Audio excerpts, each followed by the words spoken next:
Dr.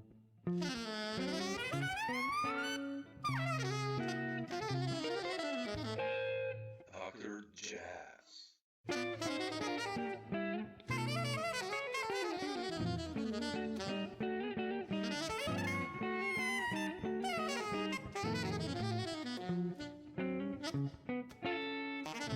Thanks for finding the time. Appreciate it. Dr. Yeah, Jazz. thank you. You've been on my Seriously. radar for a long time. I've been such a fan of that Wreck record, which came out like what, Oh my God. Okay. more than 20 years ago. And I remember Yeah. it was Which one? Which was the the one you first caught? the 2003 one with that extenuating circumstances and those tunes. Uh, Okay. you know which one I mean, right? Oh my God. Yeah, yeah. Yes, the one that I An to elegy my for a boiled frog, or what's that tune? Or I love those tunes. yeah. Wow. Okay, so the very first one we put on in Red Toucan. Yeah. Such a Man, killing okay, record, yeah. man. Wow, thank you. That is a deep cut indeed. Yeah, it's quite a long way back, and but I don't know. I just love what Yeah. you've done on that one. Those kind of lots of rhythmic stuff and kind of these angular lines and like. I mean, I want to ask you about this record later, but Yeah, sure. No, I was really psyched and honored that you asked, and honestly, kind of surprised too, oh, because there's always a funny disconnect between like what we think we're doing, right? How we think about our own true. creative work and like what other people notice, if at all, and then there's our own perception of our own position within the discourse, you know? And I feel like I've been getting cagier about just using the word jazz, period, in the last several years. I agree. I've been kind of struggling with that. And I feel like I don't know, just so much of what I've been doing most recently has been in very different directions that I kind of feel like I've dropped off the radar of whatever the heck the jazz, conversation is right now. So Yeah. I was like, oh yeah, cool. Dr. Jazz wants to talk to me. Who knew? Who knew? No, it is. I know what you mean because I mean, when someone asks you what you are, it's like the easiest. I say to them, I'm a musician. I mean, I play Right. mostly jazz. That's what I tell them because Yeah, yeah. kind of they associate, even though we're all improvising and we're writing Right, compositions and right. combining techniques. But if you start to explain to this to a normal person, they'll be like, yeah, whatever. Yeah, their eyes glaze over real fast, right? Like, Yeah. and I'm So I'm a freaking oboe player, right? So right from the beginning, I have to like immediately start swerving. It's like, yeah, well, classical training, but. yeah, I played with Paul McCandless quite a lot, and he's Oh man, he's yeah. actually the only oboe player I played with. And I remember we were touring always, and Uh-huh. he took out the oboe always for the final encore piece as well, and Mhm.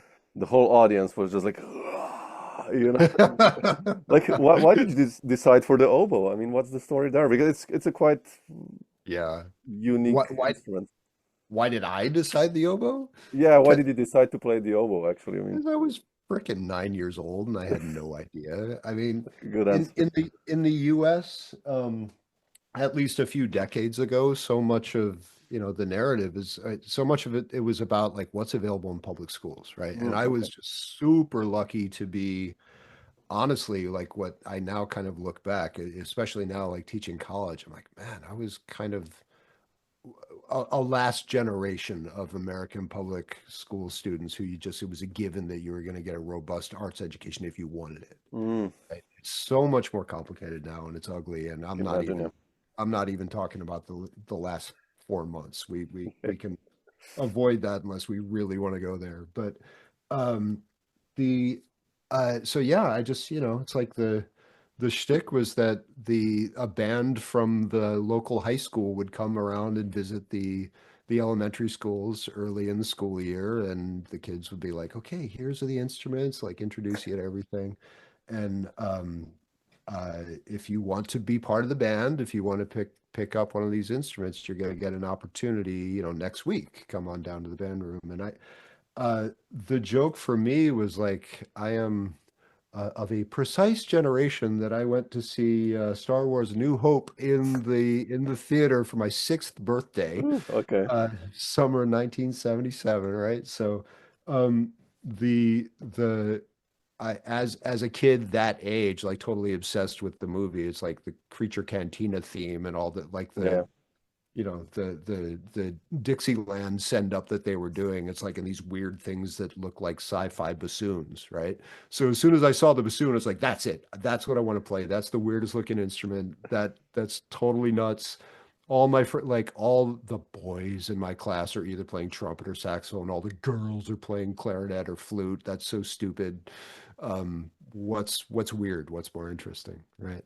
Mm. And we went down to the local band store. My mom took me down there hoping to rent a bassoon to try it out. And they're like, we don't have any bassoons here. Are you crazy? Here, kid, try an oboe. It's close enough. They're related. So that was literally how I wound up as an oboe player. It's Wow. pretty stupid.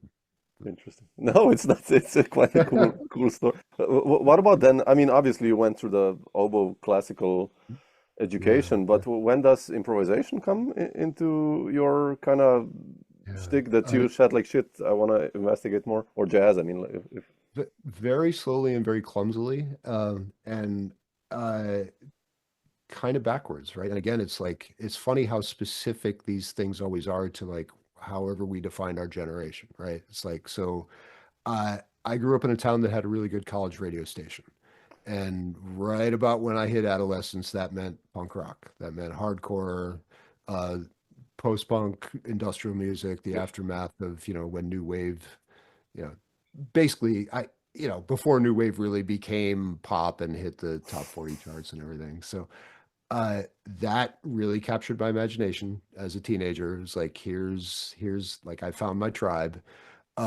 I played in ridiculous experimental bands that are some of what we did. Like I'm very proud that we did what we did, and I kind of cringe at some of what we did in retrospect, right? But as a 16, 17-year-old, it was the coolest thing we could imagine in our little suburb. And I kept that up all through college, playing in big scare quotes punk bands. on the oboe. No, No, okay.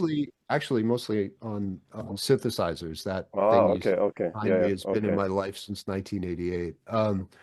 So like, yeah, right off the bat, right? Like we're listening to hardcore, but we're trying to play it on synthesizers, and we So didn't cool. yet know that there had been bands doing that in 1977, 78, Um, and it was like through my whole undergraduate education, like I went to a pretty pretty elite conservatory. I was very lucky that way, and I slid in backwards in a way. And the whole time I was there, I was also playing in bands and working at the college radio station. And my teachers were always giving me grief. They're like, "You need to get back in the practice room and practice your Mozart concerto, and you need to just buckle down and behave yourself." And I said, "No, I don't. I don't want to." And it was through the radio station and through a couple of my friends there that were a couple of years older than me that they started kind of feeding me creative music, right? Like I Mm, started listening to Braxton, to Art Ensemble, to Evan Parker, to Derek Bailey. I mean, uh, like a lot of people my age, I mean, it was like John Zorn was the gateway drug, yeah, yeah. right?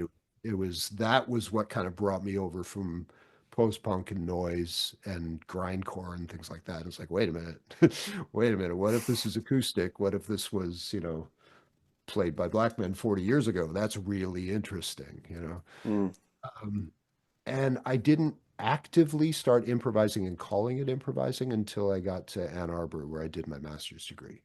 And okay. I had a couple of just totally amazing mentors there who were like, "Yeah, we don't care that it's an oboe. You can do this. Your ears are already there. What the hell are you waiting for?" And it made me a better classical player too. Like Yeah, yeah. no Sure. question in my mind about that. Interesting. Oh, Yeah, oh, that's th the that, why. that's why you became also associated with the Chicago scene because you kind of because Well, yeah, that was the my story. the Like I have you on so many records with the Chicago guys. Like, how did that happen then? After grad school was in Ann Arbor, Hmm. Michigan, middle of the Midwest. Like from there, it's like the closest place to go that feels like a cultural center at that time was like either Detroit or Chicago, basically. And there was this rock band, rock, scare quotes, called Lozenge that we had started in Houston in undergrad. We broke up for grad school, all went in different directions. And after 2 years, we're like, guys, let's get the band back together. Does anybody have a life? Anybody got a job or anything? And we talked, like, this was, very early days of, like, this was our first email accounts that any of us had. And we're like, where do we go? And we argued over whether to move to New York or San Francisco or Chicago. And Chicago won. It just kind of felt like the best compromise for the five of us and our significant others at the Mm, time. It was, I mean, yeah, the allure for me was very much about the legacy of the ACM, what was currently going on, mostly through like John Corbett and Ken Vandermark's yeah. efforts with like the empire that he was building around the empty bottle. Um, Indie rock stuff happening at the lounge acts. I was still like again, as a teenager, I was obsessed with Wax Trax and with Steve Albini and Big Black and all that kind of stuff. So it was this like all of these noise rock and experimental music, and the bassist and I, who were the only ones who were trying to make a living as classical freelancers, were like, we think we can do that in Chicago. We're Mm, too scared to try to do it in New York. So yeah, that's how, and I lived there for 7 years before moving out to the Bay Area. mm.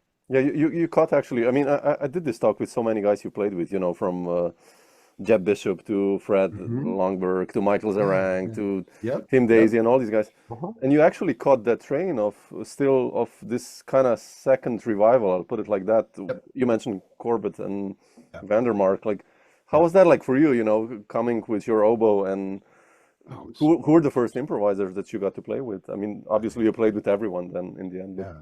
No, it was fucking amazing. That was the postdoc I never got. Those yeah, yeah. 7 years were I mean, I literally like my very first move when I got there was I, I just got like a silly job at a bakery that was in my neighborhood, just pulling espressos and cutting cake, and it happened to like share an alleyway with ESS, this organization, Experimental Sound Studios. They're Mm, still active. They were actually like one of the first like within a week of COVID hitting, they were doing their quarantine concerts, and they were a real lifeline for a lot of us for okay. a year there.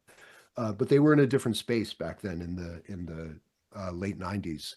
And I had seen while I was while I was still in Ann Arbor, I was starting to just kind of pay attention to what was going on in Chicago, and I saw an ad for like an FMP festival at Oh this yeah. place called the Empty Bottle, and I was like, "There's an oboe player named Robbie Hunsiger.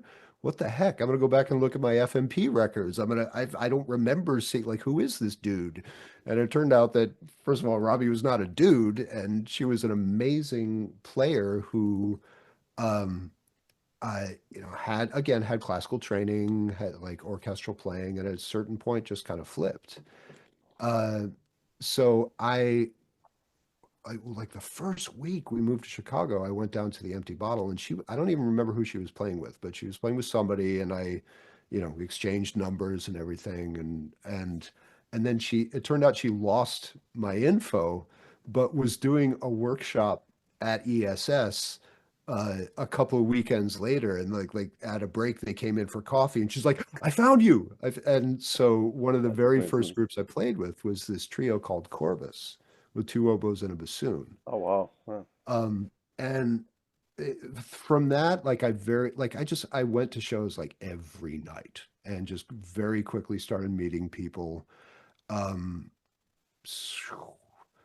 I'm trying to think I mean, it also helped that we had a band. Like we all moved there together. We were definitely running in slightly different circles in terms of the clubs we played at and the other artists we met. But Chicago was just so open and Mm, vibrant at that time. It was just a given that everybody was in a noise band, everybody did yeah. laptop improvisation, everybody was playing Morton Feldman. It's like uh, so I pretty quickly I fell in particularly with Fred Longworth Home, with Michael Zerang, with Jim Baker, Mm, mm, and just like anywhere, just ad hoc groupings of different combinations of similar people.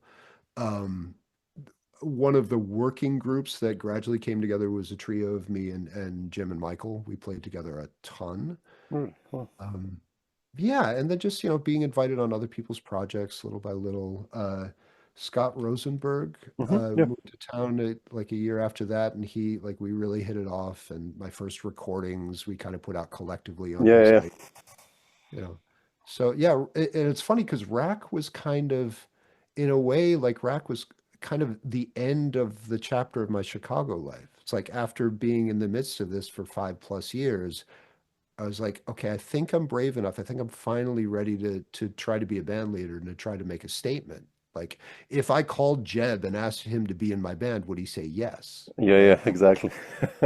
And so that, like, we got that thing started very quickly, almost too fast. We recorded that album. Mm. Uh and and then we moved. It was like we moved to the Bay Area because my spouse got a job with the ACLU of Northern California, and we had been just starting to think we should move out there sometime soon because her family, my in-laws were out here. My parents had just recently moved, and we were thinking, okay, like one of these days, maybe we should give the Bay Area a try. Mm. But she got the first job she applied for, and it really kind of wound up surprising us and sneaking up on us. Mm. So, I've tried to keep up my ties there. Like for the first few years we Yeah, were it's hard, here. yeah. Yeah, yeah. Yeah, at first, like I went back a couple times a year. That's where all like the next three Rack albums all came from that, just keeping the pipeline open. And honestly, like I miss those dudes terribly. And Tim, of that crew, like Tim is the one who I've worked with Yeah, again Semaphore, you still have that band, right? Yeah. Yeah, and This that is was just June. because he came out here, right? Like he Oh, yeah. came out here for something. And Fred Longberg Holm now is back in the Bay Area, and we're playing Really? together, I didn't which know is that. Wow. Oh, really that's good fun. for you. Yeah. Yeah. Yeah, yeah. I think you caught this last, I mean, this revival of improvisation in Chicago, Hmm. which, well, I mean, I've spoken to many guys. It's still kind of there, but everyone is saying like, okay, it's slowly waiting for a new push up. I mean, new guys are Yeah. obviously coming and but like th it was your generation or slightly older, five, Yeah. 10 years older guys that I know Mhm. all of the Chicago guys were coming to Slovenia, you know. We had Really. Ken Vandermark here in Maribor in Yeah. my hometown for Yeah. 6 times a year with different really. I was like, Right. Vandermark again. I mean, and I Yeah. like I Yeah. like him, you know, but still it was like Yeah. Well, that was the joke. Like I am so incredibly grateful to those dudes because they made things happen, yeah, and it was the much vaunted blue collar work ethic that everybody likes to cite about Chicago music and the DIY thing that yeah, like was such an obvious bridge for a lot of us from punk. It's like, oh yeah, this is what happens when people just make music together in community and don't give a shit what is legit or what is institutionally supported or not. And thanks to their work, like I got to see like Evan Parker and Peter Brotzman 3, 4 times a year. It's like, what are the odds that they would exactly. fly across the world to play in this crappy little bar? Um, True. but it was energy. There was energy. There was a nice collision of. There was kind of a triangulation. It's like the college radio station and the free local independent press Mm, and the promoters were all like on the same page, and that's really such a huge part of what made it work there for a while. yeah, yeah. It's so important, this punk element actually. I never thought about it that you mentioned that. Because it's true, it's a lot of, DIY and also in this music that we play, improvised, let's say it's kind of almost like punk. It's on the edge. I mean, Yeah, and yeah. it makes a lot of sense, yeah. I I never, mean, never thought of. that was definitely the bridge for me. And, Yeah, the fact that the X was always coming through and always yeah, yeah, playing with exactly. John Butcher and with Vandermark and everything. It was like, yeah, we're commonality here. Yeah. Was it easy for you to become a band leader? I mean, and being being an oboe player, it's Yeah. not meant badly, but like No, presenting your music and to the no. guys and like stepping Yeah, up, it like.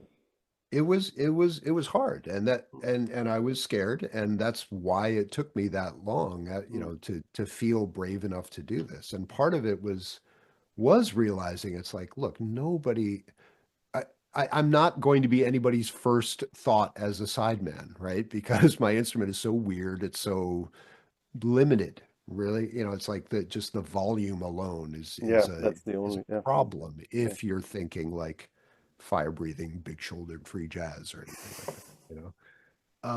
So I just realized it's like if I want to do this, I have to try myself. Um, and yeah, it's daunting, and it speaks volumes that I'm really not doing it right now, but we can Mm. talk about that later, right? Like like what the heck does band leading mean in 2025, you know?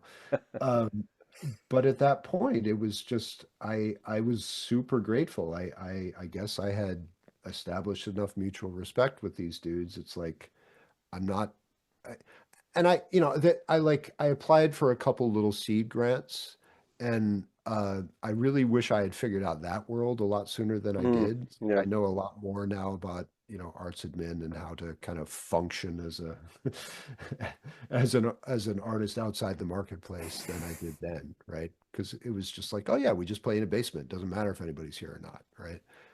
And at a certain point, you're like, yeah, but even if I'm not paying myself, I want yeah, to yeah, pay my friends, right? exactly. Yeah. So I got a little seed grant from the City of Chicago Cultural Center, and that was really what allowed me to pick up the phone and get the first iteration of Rack Mm. started. Mm.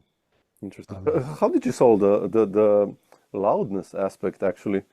Because uh, that band was yeah, really groovy and was, it was a lot of energy. And how did you solve that on gigs? I mean, recording, okay, it's different, but yeah, really careful orchestration. And honestly, that was a big part of, I mean, I'm proud of all that band did, but like the last couple of records are the ones where I feel like I kind of finally started mm, uh I started stopping trying too hard by then, right? It was just this realization. It's like, wait a minute, this is why people compose, so that other people can play your ideas. You don't have to play all your ideas yourself, yeah, right? It's like if I want to, sound like a squall, if like I can't sound like Brotzman, so give it to the saxophone player, right? Like I don't have to try any. sure. So uh the shtick with Rack was just from the beginning, just being kind of a contrarian and a troublemaker. Like I've always been drawn to like what always drives me creatively is like, how can I create a problem here? Like, what would be an interesting problem to create? Mm, This doesn't need to be solved, but if I make the problem, then I have to solve it, and will that entertain me, right?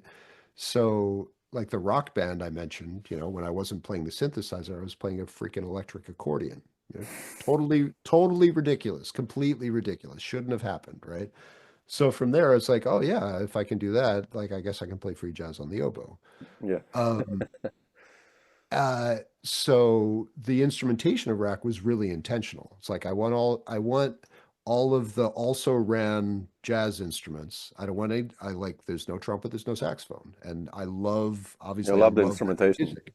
Yeah, Yeah, that's but that was part of the point. It's like let's avoid that to kind of give myself a handicap basically and see what else can happen. mm, And it was also because of the bridge to classical music. I wanted all kind of the black sheep of the orchestra too. I wanted all the auxiliary instruments and the outliers and the ones that never got the spotlight, right? That's why it's a viola rather than a exactly. violin, Yeah, yeah, right? It's a trombone rather than a trumpet. And also just getting instruments that all had a certain like somber darkness to their timbres, to have a little bit more of that chamber quality, but yeah. one I love that. Yeah, that could go over the top if we wanted to. yeah. So yeah, that it was like carefully choosing like people that knew how to play really sensitively, instrumentation that had a little bit more space built into it, and then gradually just leaving more space in the compositions that it's just like, Yeah. just there are five of us. Let's just like two at a time. Go ahead, go. I don't have to play right now. I'll wait until your solo is over, and then I'll make space for my puny little sound in here. Yeah, yeah, yeah. No, no, no. Beautiful. Yeah, I love that. I mean, I've always been a fan of really, different instrumentations. I had a quartet like with once with drums, tuba, violin, and myself on guitar, and I loved Oh it. wow. And it's just like Well, this different yeah. sounds, and Yep. Hmm. I mean, it's nice, obviously, saxophone and bass and trumpet. Right. It's Right. beautiful, but just if you get the oboe together with guitar or trombone Yeah. with oboe. I mean, come on. Yeah. There are not really many bands with trombone and oboe around, to be honest. So, And yeah, and this, this sounds like, I don't know, maybe pejorative, but like there's I'm a shitty businessman, always have been, but there is an advantage to having a niche, right? Like just the yep, novelty factor yep, alone, like that has been extremely freeing to me, you know? It's like who do we got? We got Robbie Hunsiger, we've got Paul McCandless, amazing player, different aesthetic, different generation for me, and then who else? Like who else is there? Like I'm starting to meet more and more oboists who identify as improvisers, and it's amazing. It's about time. But when I started, I had like I didn't have any models, so it kind of sure. freed me up to like I'm going to try to sound like these people who play other instruments, knowing I'm not going to get it right because inevitably something interesting and other is liable to come of that, right? If I were yet another saxophonist and people would just roll their eyes, it's like, oh, great, we got another Evan Parker disciple, right? Great, somebody, True, right? So it's like true. I feel like I was able to cheat in a lot of ways just because that space hadn't really been carved out yet. Yeah. No, no, I know what you mean. Yeah. But that's yeah, that's the special thing about it. But Yeah. obviously, you've done your homework and everything, so it's and your move to the Bay Area, what did that mean for you, for your creativity? Because, I've listened to the last albums. You're more and more exploring kind of, I hate this term as well, like modern classical Yeah. and Yeah. but Yeah. you know what I mean? Like, but Mhm. what did it mean for you musically? I mean, it meant a lot of, well, I mean, it's been 20 years now, Yeah. right? So it has meant a lot of things. And like what my life is right now is well, like I'll get into that in a second, but like just the initial move was really hard at first. I was a little, I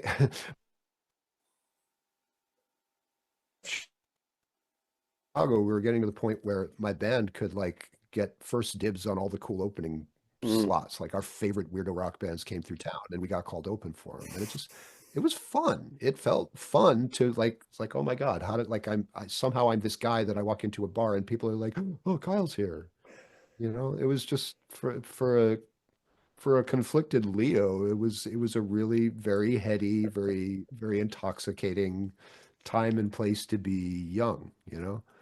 Um, and then when I moved out to the Bay Area, it was like, oh shit, I'm totally starting from scratch. Just from a making a living perspective, mm, I left a studio of like 60 private students when I left from Chicago. That oh was how I shit. paid the rent, Oh, right? It's like just yeah. driving out to the suburbs and teaching young oboists in high school, right? Um, so when I came out here, like I had no job prospects. I was starting all over again in terms of trying to set up freelancers, going to play That's for heavy. Yeah. orchestra contractors. Um, I mean, it was cool because Scott Rosenberg was out here at that point, right? So I had kind of a bridge. I had started meeting a lot of people that I almost instantly started playing with. Uh, but it was, for first couple of years, it was kind of dark, and it was like, what have I done? Like, do I really have to get this started again? And so I did, I went back to Chicago as often as I could get away with it.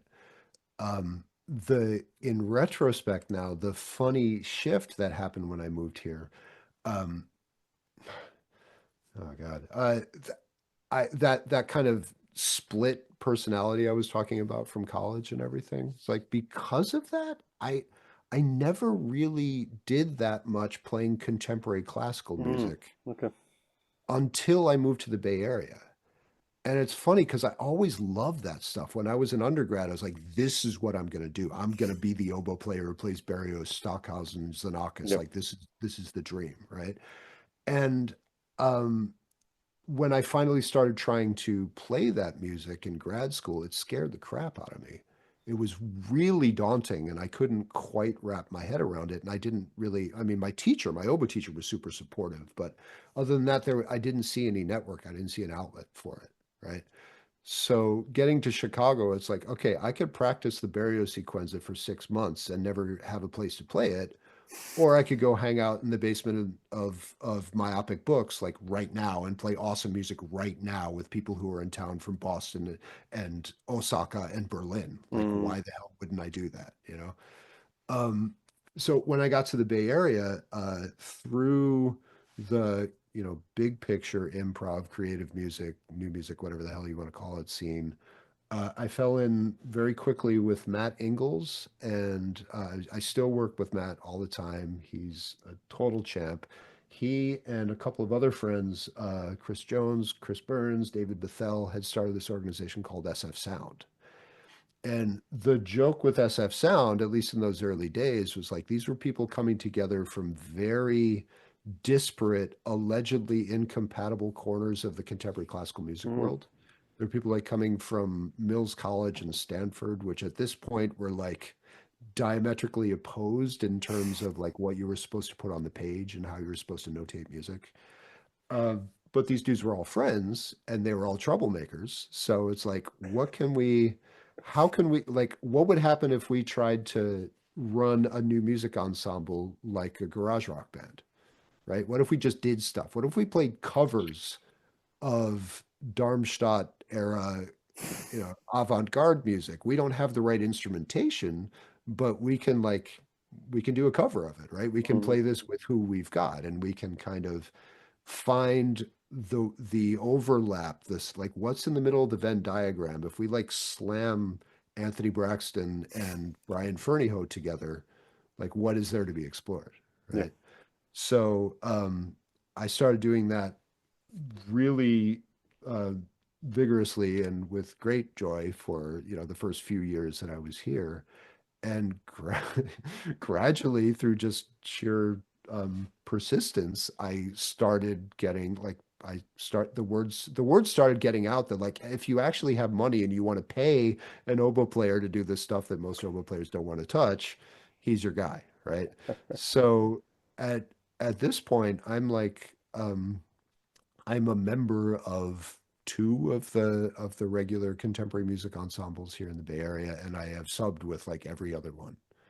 Um, so part of the when you say it's like, yeah, now I'm playing more concert music or contemporary classical, part of it is just an accident of like where has the tide taken me, Hmm. right? Like where are the gigs available?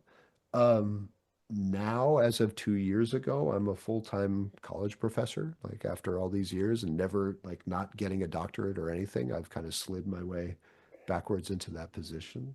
So I find myself doing a lot more things that are um well, class prep, right? Hmm. It's like, things like I'm like any of us, right? Like we're all interested in so many different things. It's like, what the heck do we want to call the frame, right?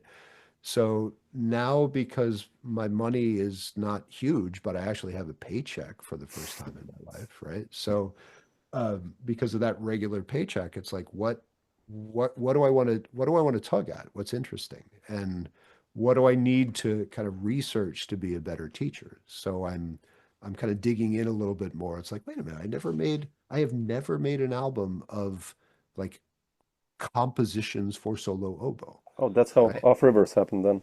Yeah, yeah, and that Oh, was the okay. whole thing. It's like I've done that.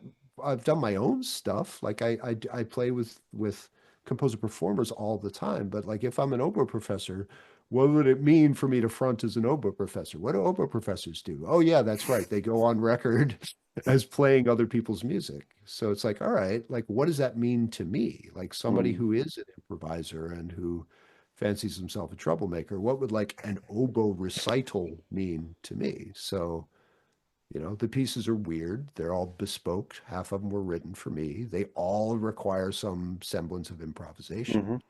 So I get to take that back to my students and say, cool, let's keep practicing Poulenc, let's keep practicing Mozart, but guess what? It's the 21st century. Yeah. If you want a job, I'm gonna gently suggest that you might want to be able to do things like this, too, Yeah. right? Yeah. Yeah. You're. I mean, I've listened to it. You're really pushing the boundaries there of the instrument, like with the electronics and everything. Cool. Thank you. I'm sure trying. That's I, that's the idea. yeah. Yeah. I mean, it's a really nice record. It's considering it's a solo oboe. It's Right. Well, and that's part of the challenge too. It's like, yeah. do I want to Exactly. listen to an Exactly. oboe for an hour? It's like, no, I don't. So let's make sure that we add other things that would satisfy me, you know. It's like just exactly. the frequency spectrum alone. Like we need some bass in there for God's sake, you Yeah, know. yeah. But that's why you know you mentioned Evan Parker. That's what all these guys probably questioned themselves. Like, Yep. you know, when Yep. Evan started doing solo soprano Yeah. sax gigs in what early 70s, you know, Hmm. I mean that was like what? Yep. All Yep. these, you know, guys, Yeah. Mangelsdorf, the Germans, and Yeah. you Yeah. know, so Exactly. it's the same, I think, with the oboe, what you're doing. It's Oh, quite cool. shit. Thank you. That's Looking forward if you add drums one day to this, what you're doing on this Off Rivers record, just with bass and drums, man. Woo! I would love that. Part of That it, would be killer. honestly, another part of where that record came from was just sheer pragmatism. Like we have a tiny, um, we have a recording studio on campus, and Oh the yeah, room is not that great, but the mics are awesome and the students are awesome, and I liked hanging out with them anyway. So it's like, hey, let's do a thing where like you record me and you're going to graduate and I'm going to give you a bullet point on your CV, right?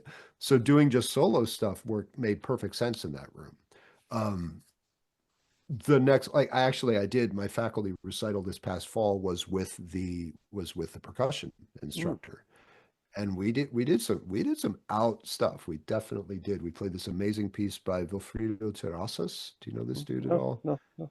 Oh, check him out. He's a flute player who's teaching at Terrazas. UC San Diego. Okay, Terrazas, yeah, okay. Terazzas. I'll write it down. Um, he's done a lot of work with Roscoe Mitchell Oh wow, no, and no. like everybody through Southern California and in across the border into Mexico as well. He's great player, very strange music. Strange is good. Yeah. Yeah, very permissive. His scores are mysterious. There's a lot of information and it's all contradictory. And then when you ask him what he means, he basically shrugs and says, "Well, this is what I do." Right? You know, it's like that venerable creative music tradition of like, I'm not here to tell you what it means. I'm here to like, you know, to sink my spurs into your sides, you know, and see Mm, what you do with it, you mm. know. Beautiful. Yeah, I hope you'll Yeah. record this. I mean, yeah, would be nice to hear I more. would love to. It's going to take a bigger room and some planning, but it might happen. Might happen Yeah, soon. That's yeah, it's on my wish list for next year. So, beautiful, man. What's still on the schedule for you for this year? I mean, I guess are you still coming to Europe or for some playing or stuff like that? Or I haven't been to Europe in way too long, mm, and it breaks my heart. I'm in a funny place in my life right now. I mean, you know, obviously COVID, whatever, what the hell did that what did changed that a do lot. Yeah. to us, you know?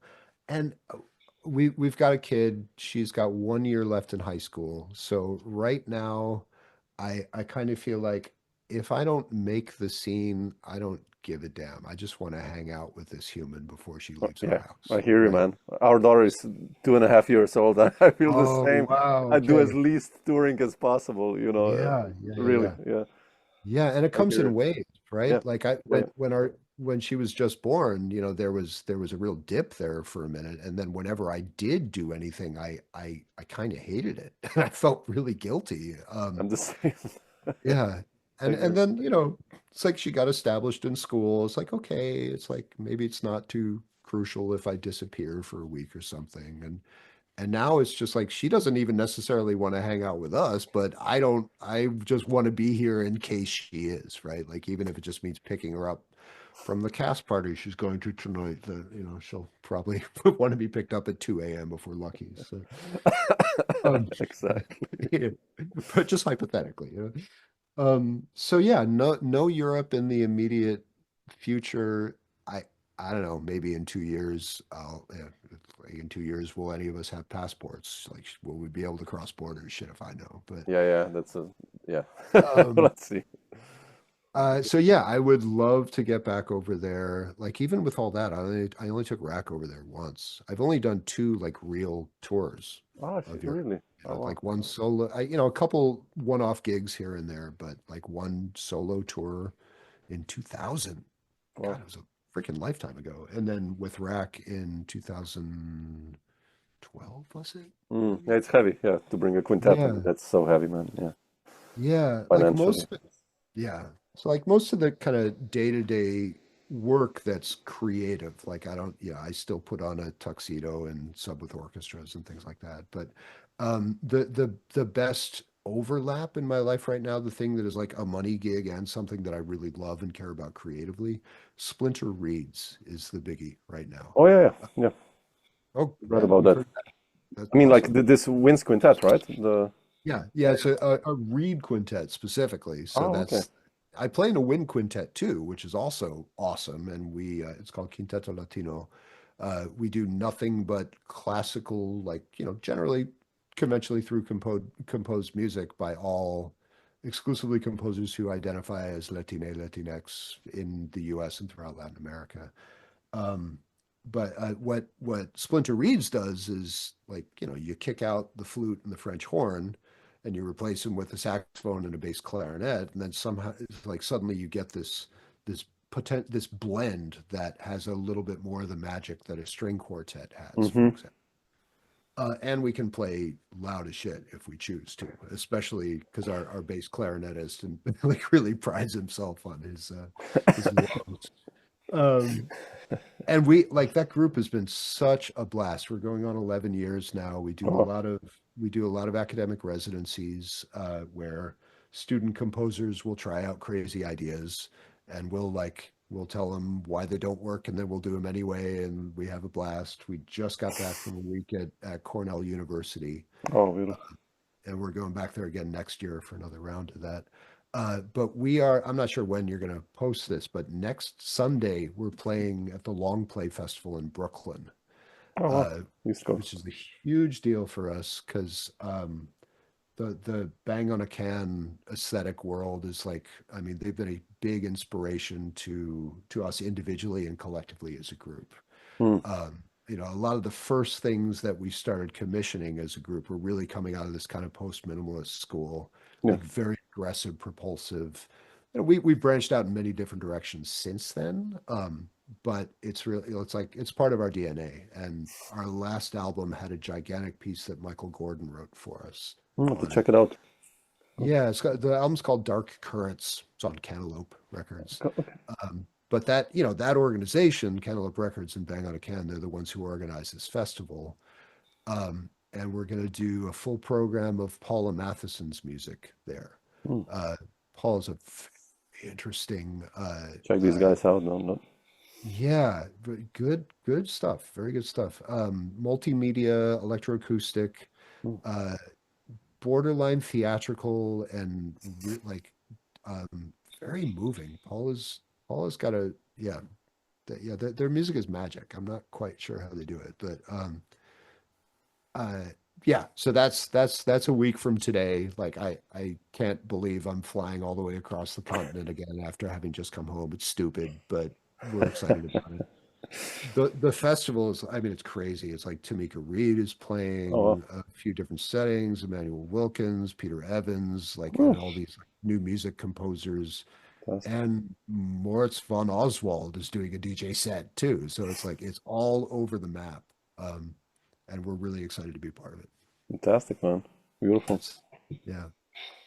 Sounds cool. Yeah, it Beautiful. is cool. Fantastic. Yeah, in terms of more like creative music world, I'm doing a lot of work right now with Lisa Metza Yeah, yeah. who you should totally interview her if you have not yet. I have not yet. Yeah, I have to. I mean, I have her on so many records, obviously, but yeah, not yet. She's like a real. I, I I mean, it's funny being in the Bay Area, right? Because it's like in a lot of ways we're not on people's radar, right? It's like, Yeah, well, it's not New York, it's not yeah, Chicago. There are incredible players here, and some are working on the international scale. We got people like Myra Melford and Ben Goldberg, and yeah, uh, and then there are people that like make a splash in New York regularly, and kind of the rest of us are just like trying to pay the exorbitant cost of living here, getting yeah. by how we can and just doing really awesome stuff as a community in the trenches, right? And Lisa is one of these people she's a cheerleader. She's always like she started this thing a couple months ago. It's like, damn it, because like most of my favorite Bay Area musicians can't get their crap together to like release records enough. So I'm gonna like take my little, project label, and I'm gonna release an album a month for the next 12 months. Wow, man. Okay. Um, yeah, so she's in the midst of that right now. Wow. But we've got a couple of projects together, and she just asked me to be part of this big Quintet Plus thing that she's been floating in different iterations for many years. And we're going to play at the Stone at the end of July. You're And going back again to New York. going back again. I'll have a couple of months to to wash my Fantastic, man. underwear and get.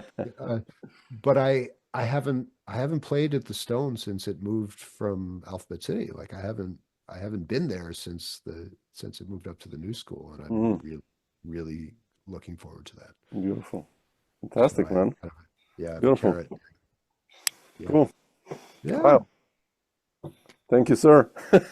All right. I mean, All right. you wrapped up nicely, so it's like, So we went from my childhood memories to to the end of the summer, so I guess we got a bow on it then. yeah, so no, but man, thanks for sharing some of these thoughts. Appreciate it. No, Beautiful. I really I'm honored. This was really fun. Thanks for taking the time. And Yeah, thank you too.